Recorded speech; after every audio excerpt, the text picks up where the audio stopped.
मन गोविंदा। गोविंद गोविंद गोपाल भज मन गोविंदा। गोविंदा गोपाला गोविंदा गोपाला। गोविंद गोविंद गोपाल भज मन गोविंदा। गोविंद गोविंद गोपाल भज मन गोविंदा। गोविंदा गोपाला गोविंदा गोपाला। गोविंद गोविंद गोपाल भज मन गोविंदा। गोविंद गोविंद गोपाल भज मन गोविंदा। बहुत ध्यान से सुनेंगे। एक बार लक्ष्मण जी ने भगवान से प्रश्न किया, अरण्य कांड में आती है चर्चा के प्रभु ये माया क्या है, हमारे सामने तो आती नहीं। क्यों? क्योंकि आपके सामने रहता हूं, आपका दास बन के रहता हूं, आपका सेवक बन के रहता हूं। लेकिन सारा संसार जो दुख भोग रहा है माया के कारण, ये माया है क्या? मैं आपके मुख से सुनना चाहता हूं। लक्ष्मण जी भी भगवान हैं और वो प्रभु राम से पूछ रहे हैं। रामचरितमानस में आप लोगों ने भी सुना होगा, लेकिन हम क्या करें, हम भूल जाते हैं। क्या क्या याद रखें? अगर हकीकत बताऊं आपको, जिंदगी का मजा कब है? जब आपको अपने परिवार के लोगों के नाम याद ना रहें, भगवान की लीलाएं याद रहें। जैसे बता देता हूं मिसाल, पहले लोगों को सबके लैंडलाइन नंबर याद रहते थे। जब से मोबाइल के अंदर मेमोरी आने लगी, हम उस मेमोरी कार्ड में फीड करने लगे, वो निकाला और दबा दिया। नंबर याद करने की जरूरत नहीं है। भगवान कितनी बड़ी सहायता कर रही है माया तुम्हारी। इसी प्रकार संसार का सामान, संसार के रिश्ते नाते एक डायरी में नोट करके रख दो। जब जरूरत हो निकाल के अल्फाबेट पे देख लो, चाचा कौन, चाची कौन, मामा कौन, मामी कौन। आप सोच के देखिएगा, हम सब लोगों को ये सब याद रहता है। यहां तक मेरे भाई के साले का साला, यार कमाल हो गया। भगवान राम के पिता के पिता के पिता का पूछे तो पता नहीं। मतलब जिनके हम अंश हैं उनका हमें पता नहीं, जिनसे हमारा टेम्परेरी रिश्ता है, जिनसे हमारा टेम्परेरी रिश्ता है, कुछ दिन का रिश्ता है, आज है कल खत्म, क्लीन सेल रोजानी है, उनका हम लोग, अरे बाबा। जब लोग इतना याद रखते हैं तो मैं सोचता हूं इनके पास मेमोरी कार्ड तो है, याददाश्त तो है, ये पागल तो है नहीं, ये भुलक्कड़ तो है नहीं। ये भगवान की लीलाएं क्यों नहीं याद रहती? 24 घंटे में अपना आत्मज्ञान क्यों नहीं याद रहता? मैं आत्मा हूं, भगवान ही मेरे हैं, ये क्यों याद नहीं रहता? फिर मुझे महसूस हुआ, ओहो, इन्होंने अपना मेमोरी कार्ड संसार में भर रखा है, किसका जन्मदिन कब है, किसका मरण दिन कब है, किसकी एनिवर्सरी कब है, ये रट रखा है।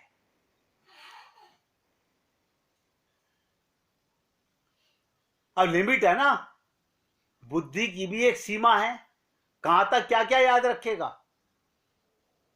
आपको सारे संसार का तो याद है नहीं, सोच के देखिएगा, कभी अपने विवेक पर जोर दीजिएगा।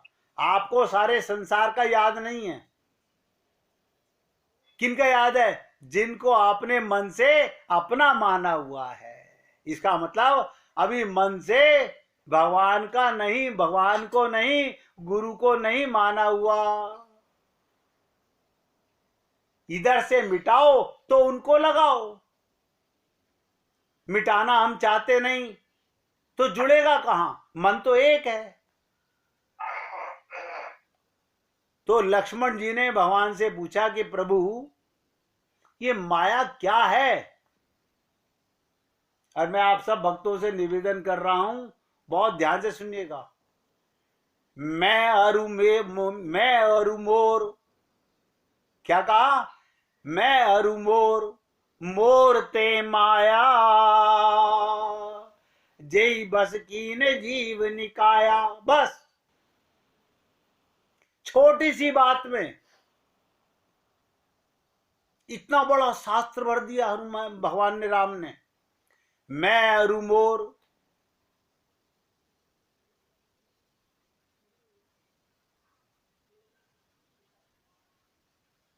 मैं और मेरा, तू और तेरा, यही माया है बस, और कुछ माया नहीं है। अब आप समझ लीजिएगा, अगर आप अपने को आत्मा मानते हो, मैं आत्मा, तो मेरा कौन होगा? परमात्मा। अगर मैं अपने को पुरुष मानूं, स्त्री मानूं, तो सुनिश्चित है मेरा भी नश्वर संसार का शरीर और नाता ही होगा। मैं क्या करूं? या तो मैं आपके साथ में झूठ बोलने लगूं, आपको सत्य से अवगत ना कराऊं।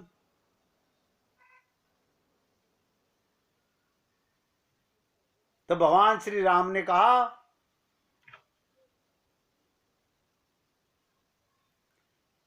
मैं अरु मोर तो ते माया, जई बस कीन जीव निकाया। मैं और मेरा, तू और तेरा, यही माया है। क्या मतलब प्रभु जी? क्या मतलब, क्या कहा? जई बस कीने जीव निकाया, जिसने समस्त जीवों को अपने बस में कर रखा है। कहां मन कहां जा रहा है? जिसे अपना मारा हुआ उसमें जा रहा है।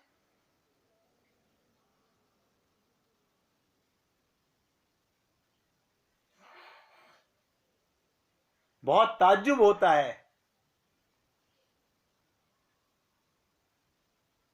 यानी जी लोग, मैं तो देखता हूं, मुझे पता चल जाता है कि लोग सत्संग भी सुन रहे होते हैं और पास बैठे बैठे बातें भी कर रहे होते हैं, नहीं मानते, नहीं बाज आते। वो कहते हैं समय बड़ा कीमती है, दो काम एक साथ कर लो। हमारी बड़ी भाभी जी, पूजनीय वंदनीय, बॉम्बे के अंदर सत्संग भी सुन रही हैं और किसी से बात भी कर रही हैं। ये दोगली नीति कभी जीवन में कामयाब नहीं होगी। मन एक है। मैंने, आपने देखा ना, 2 बार कान लगा के देखा, वो बात कर रहे हैं, उन्हें पता ही नहीं है। सत्संग का फोन चालू है, पास में बैठे हुए गप्पे मार रहे हैं। धिक्कार है। इससे तो फोन बंद कर दो, ज्यादा अच्छा है। अरे जो तुम्हारे सामने आया है वो आत्मा ही तो है, परमात्मा का स्वरूप है। हाथ जोड़ के उसे निवेदन कीजिए कि आप भी बैठ के सुनिए। कोई बीमार व्यक्ति तो समझ में आता है।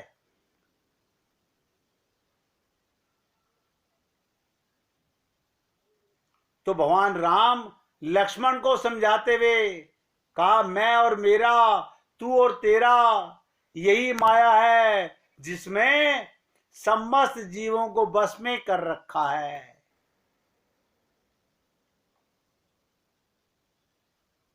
तो हमें क्या करना चाहिए? मैं अपने शब्दों में बोलूं, ये तो प्रभु राम की वाणी थी जो रामचरितमानस से मैंने आपको कही। मैं अपने शब्दों में अगर कहना चाहूंगा तो क्या कहूंगा? मैं मेरा का अहम छोड़ दो, मैं और मेरा का अहम छोड़ दो, जीवन में ये वहम छोड़ दो, परम हमारा लक्ष्य परम हो, व्यर्थ सभी हम भस्म छोड़ दो। ये व्यर्थ के रिश्ते नाते खोपड़ी में नहीं, डायरी में नोट करके रखो।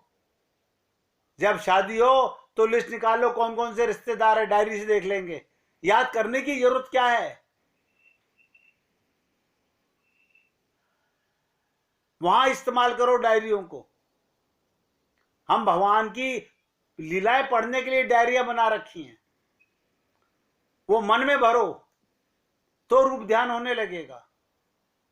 ऐसा करोगे तो होने लगेगा, अन्यथा ये धोखा अनंत जन्मों से चला आ रहा है और आगे भी यूं ही चलता रहेगा।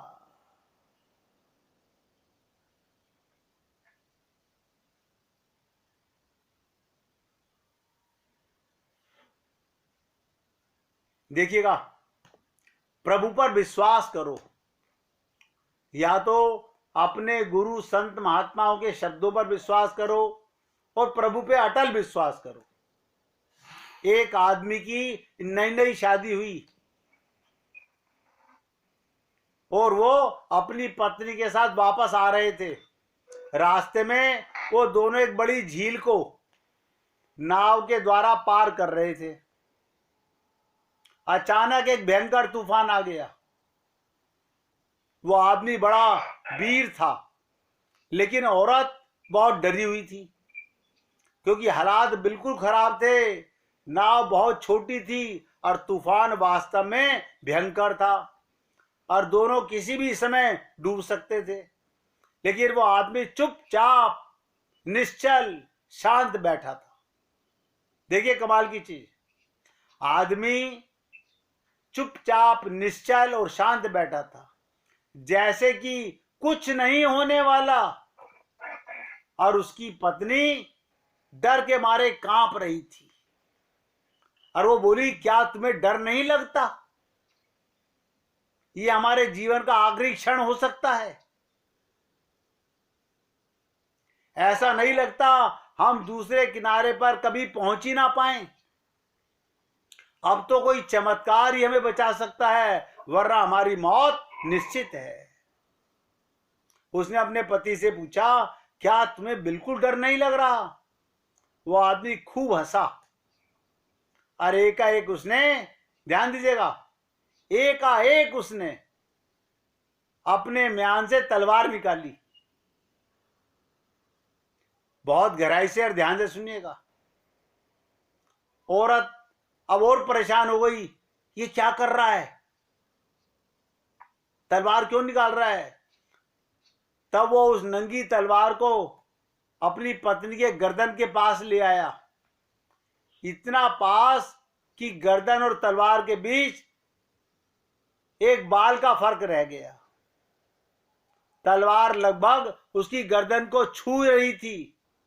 वो अपनी पत्नी से बोला, क्या तुम्हें डर लग रहा है तलवार से? पत्नी खूब हंसी और बोली, जब तलवार तुम्हारे हाथ में, ध्यान से सुनो, जब तलवार तुम्हारे हाथ में तो मुझे डर क्यों? मैं जानती हूं तुम मुझे प्यार करते हो। उसने तलवार वापस अपने म्यान में डाल दी और क्या बोला, यही मेरा जवाब है। तूने पूछा मुझे डर नहीं लग रहा, तो क्या कहा उस पति ने कि मैं रोज अपने गुरु का सत्संग सुनता हूं, शादी तो आज हो रही है, मैं 10 साल से गुरु की शरणागति में हूं। मैं जानता हूं मेरे गुरु ने मेरे अंदर कूट कूट के भर रखा है। भगवान मुझे प्यार करते हैं और ये तूफान उनके हाथ में है, इसलिए जो होगा अच्छा ही होगा। अगर हम बच गए तो भी अच्छा होगा, अगर नहीं बचे तो भी अच्छा ही होगा, क्योंकि सब कुछ उस परमात्मा के हाथ में है और वो कभी कुछ भी गलत नहीं कर सकते। भगवान वो वही करेंगे जो भले के लिए है। हमेशा विश्वास बनाए रखो कि परम पिता परमात्मा हमारे साथ अंदर विराजमान है। अब मुझे बताइए, हमने गुरु की शरणागति कर ली, गुरु ने हमें आत्म तत्व का ज्ञान करा दिया, गुरु ने हमें रामचरितमानस से बता दिया ईश्वर अंश जीव अविनाशी चेतन अमल सहज सुख राशि। गुरु ने बता दिया गीता के माध्यम से ममे वांशो जीव लोके जीव भूत सनातन है। अब फिर भी हम पता नहीं क्या होगा, पता नहीं क्या होगा, पता नहीं क्या होगा। क्यों गुरु का नाम भी कलंक लगाते हो? क्यों गुरु के मुख पे कालिस पोतते हो? तुम्हें ना गुरु पे विश्वास रहा ना भगवान पे विश्वास रहा। जब आपको इतनी कठिन साधना बता दी कि राम मरे तो मैं मरूं वरना मरे बलाए, हे अजन्मा अमर आत्मा क्यों परेशान हो रहा है, ज्ञान से मन को संभालो लक्ष्य को क्यों खो रहा है। 7 दिन के भागवत के प्रवचन से परीक्षित को, आप सोचिएगा, परीक्षित संत महात्माओं के पास किस लिए गया था कि मुझे पता चला है, मुझे श्राप मिला है कि 7 दिन में मेरी मृत्यु सुनिश्चित है, मैं 7 दिन में मारा जाऊंगा। उस समय बड़े बड़े ऋषि मुनि संत महात्मा वहां विराजमान थे, लेकिन उस गद्दी पर सुखदेव परमहंस आए और 7 दिन में सुखदेव परमहंस ने परीक्षित को ऐसा आत्मज्ञान, ऐसा आत्मज्ञान, ऐसा माया का भय, ऐसी जिंदगी की सच्चाई से व्यक्त करा दिया कि 7वें रोज देखिएगा, 7वें रोज सामने से तक्षक नाग आ रहा है और सुखदेव कह रहे देख तेरे को डसने के लिए श्राप पूरा होने जा रहा है। और सुखदेव परमहंस के कहते ही परीक्षित ने अपने गुरु के चरणों में वंदना करते क्या कहा कि प्रभु अब इस काल को क्या देखूं, मेरा नारायण पुष्पक विमान लेके आ रहा है। मेरे नारायण तो मुझे परम पद ले जाने के लिए, वो तो तक्षक नाग तो शरीर को डसेगा, मृत्यु तो शरीर की होगी। हम 7 दिन क्या 7 जन्म हो गए भागवत सुनते हुए, फिरा ना मन का फेर, ये मन का पाप नहीं मिट पा रहा। मैं तो भैया अपने टूटे फूटे शब्दों से आप लोगों की सेवा करने का पूरा प्रयत्न करता हूं, पूरे दम खम के साथ आपसे प्रार्थना करता हूं। ये सोचो 7वें दिन में कोई सा दिन भी आखिरी हो सकता है, कोई सा पल आखिरी हो सकता है। अब किससे डरना? जब आपको ये पता चल गया हे अजन्मा अमर आत्मा, तुम तो अमर हो, अमृत से पुत्र हो, मरने वाला ये शरीर है, ये अपना पाप भोग के मर रहा है, मैं इसको जाता देख रहा हूं, ये है संकल्प। ऐसे परम पद होता है, ये परम पद का तरीका है।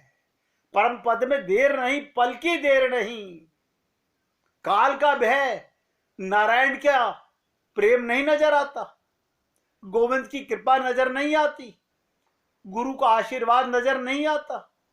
हम गुरु के शब्द भूल जाते हैं, शरीर की मृत्यु को याद रखते हैं, शरीर के कष्ट को याद रखते हैं। इसलिए आप सभी पुण्य आत्माओं से निवेदन करता हूं, जीवन बहुत छोटा है, लेकिन अब तो रेजिग्नेशन लिख के जेब में डालो। हे काल, जब चाहे आजा, मेरा गोविंद मेरे साथ है, मेरा गुरु मेरे साथ है। अब काहे का डर है? अब तो निडर होके जीना है, अमृत से पुत्र होके जीना है, मरने वालों की संतान नहीं मानना। आप बताइए, क्या आपको कम परिचय मालूम पड़ा कि मैं राम की संतान हूं, मैं परमात्मा की संतान हूं? इतना जानने के बाद भी डर लगता है। इसीलिए ये लीला सुनाई थी कि जब पति ने तलवार लाया पास में, तो वो क्या कहती है, आप तो मुझसे इतना प्यार करते हो, आपकी तलवार से भय क्यों लगेगा?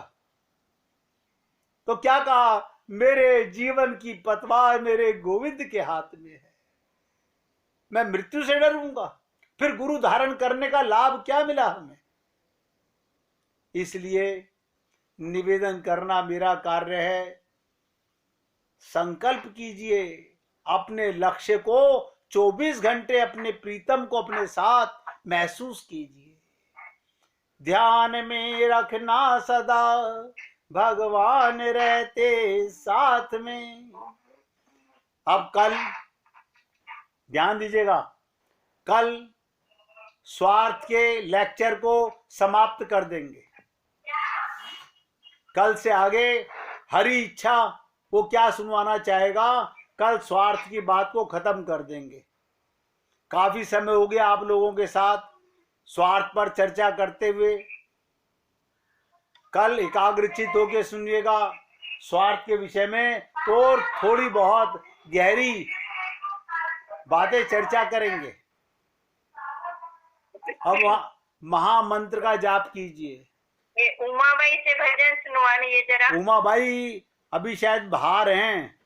अच्छा ठीक है। उमाबाई शायद गाड़ी में हैं, अभी गाड़ी में आ रही थी, वो गाड़ी में सुनती हुई। ठीक है जी। घर पहुंच तो गई हैं, मगर उनके ना पोते का वो पेपर वो तैयारी चल रही होती है। मीना जी 1 मिनट आ गई है घर में, रुकतम। मीना जी भजन सुनना चाहती हैं आपसे, सुनाइए भाई जी। आ गई हैं जी घर में, देखिए आपका सुन लिया उन्होंने, सुनाइए भाई जी।